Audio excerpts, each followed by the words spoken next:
Hey Siri, define globalization. Globalization is the process of interaction and integration among people. Actually, stop right there. Maybe the best way to explain what globalization is through my smartphone. Globalization is the way in which businesses and other organizations operate and exert influence internationally. Take the phone in your pocket, for instance. There are 1 billion more active mobile connections than people on Earth, with 66% of the human population owning a cell phone. iPhones are designed in California in the US, Samsung is from South Korea, Huawei is headquartered in China, and the Google Pixel phones have been manufactured by HTC and Foxconn, which are based in Taiwan. These are private companies, but much of the technology they use was developed by the US government. Take touchscreen technology, for instance. The US Air Force helped develop it.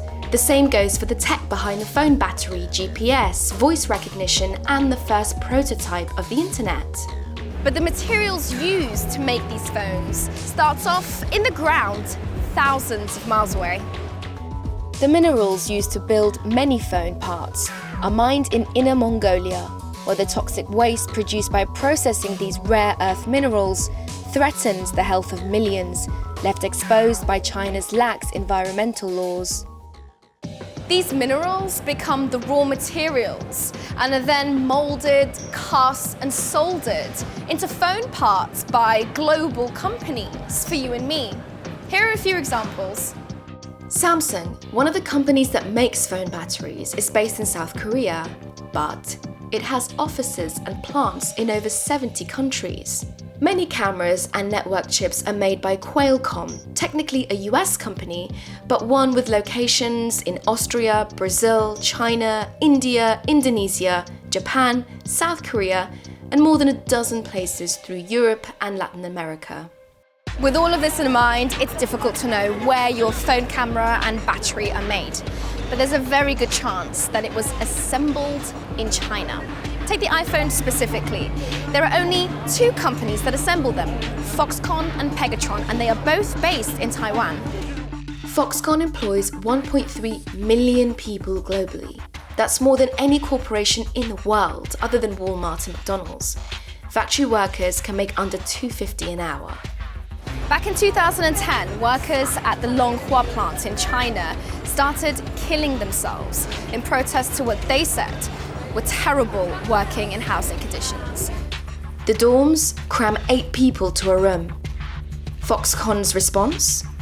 They said they hired counselors and put up nets to catch any suicidal employees. Globalization has led to the development of some socially and environmentally harmful practices, but it's done good too. For instance, it's helped usher over 1 billion people out of extreme poverty since 1990. That's a lot, and it's done it quickly. In 1981, 88% of China's population lived in poverty. By 2012, it was down to 6.5%. For comparison, the next fastest was India, which only halved its poverty levels in 2 decades. Factory jobs are a big reason for the continued economic growth in China.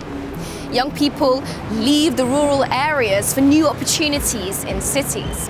What they usually can't do, however, is to cross international borders to where these smartphone companies are based and get better paying jobs.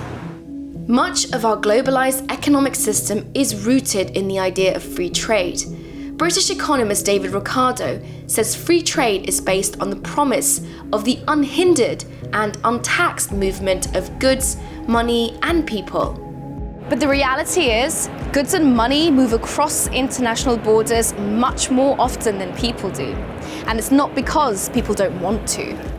About 15% of the world's adults, or 750 million people, have said they would migrate permanently if they could.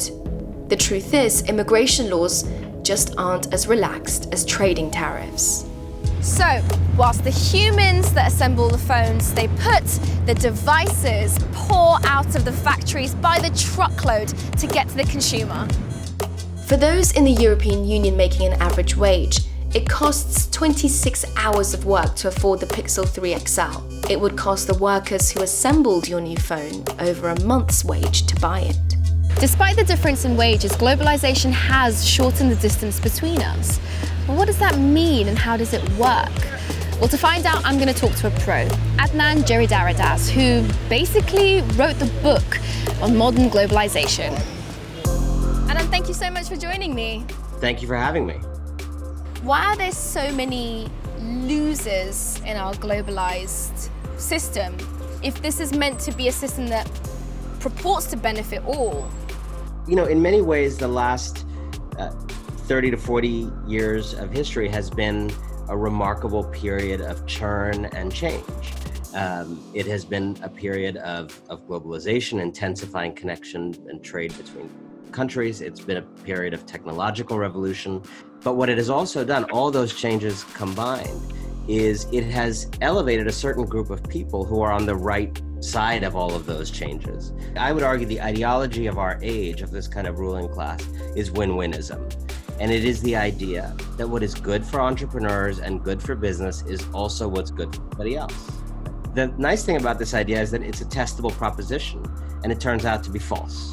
And how long is it sustainable, or are the moves towards nationalist governments proof that it's not?